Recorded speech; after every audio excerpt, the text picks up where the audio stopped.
What is going on, YouTube? Welcome back to the channel. Today, boy, do we have a video. I feel great. It's been awesome. Been an awesome past couple days. The weekend was good. Ready to dive into it, get real. So for today's video, we are talking about rubs and scrapes. Along with, in the latter part of the video, I will go over a couple pictures that I have found at Camera 2's location. So very excited about that. It's gonna be awesome. Got a couple shooters. It's gonna be a nice season, hopefully. We get some more pictures of them. So let's jump right into it. So to start with our rubs. Rubs are when the bucks rub against the tree and they create cuts in the tree. I will post a picture of what they look like. And these are very important. Not only do they tell us kind of the mood that the bucks are in, but they also tell us kind of a different type of phase that we may see. A lot of times these bucks, when they're making their rub lines, they know where they're at, and they're making these rub lines for a reason. I will talk about mock scrapes next, but a couple things that you can do is you can make mock rubs. These are for the more dominant bucks to know that there's someone else in the area, that it's not just them. In some certain situations, it can be the effect that you see him over you not seeing him that day.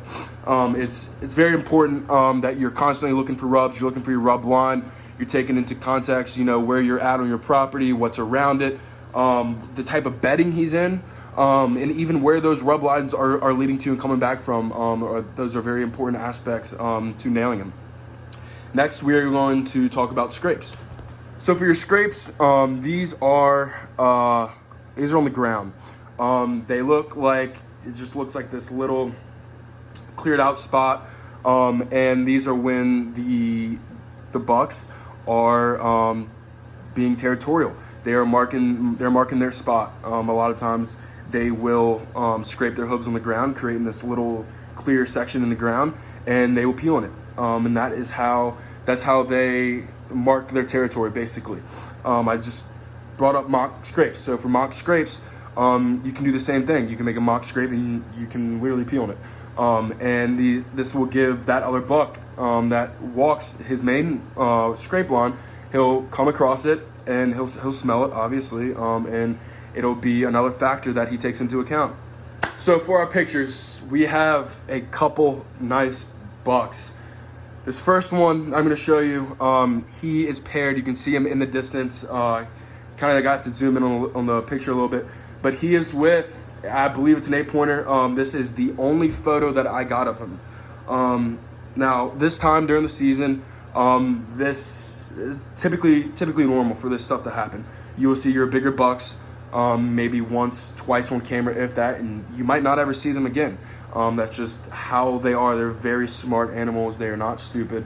You are in their land. You're working their hills and their valleys. It's very important to distinguish which bucks are which.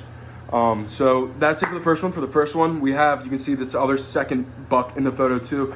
But main shooter is the one that you can see his horns are far above his head, looking like it's an 8-pointer. Should be interesting.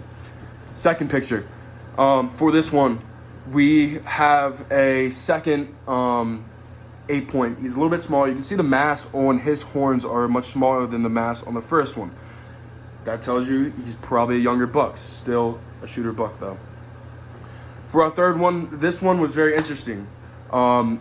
You can see close that he still has his velvet on. This is pretty essential. This tells us that he might not be as active making those rubs and those scrapes that we thought he was. I could see him in another 2 weeks with velvet hanging off his antlers. That would tell me that he's now making rub lines, and he would be in a different aspect of his phases. This last photo, very cool. Love bear hunting. We actually killed the second in state record last year. Very, very, very fat bear, about 600, 700 pounds. We have a lot of bears around our property.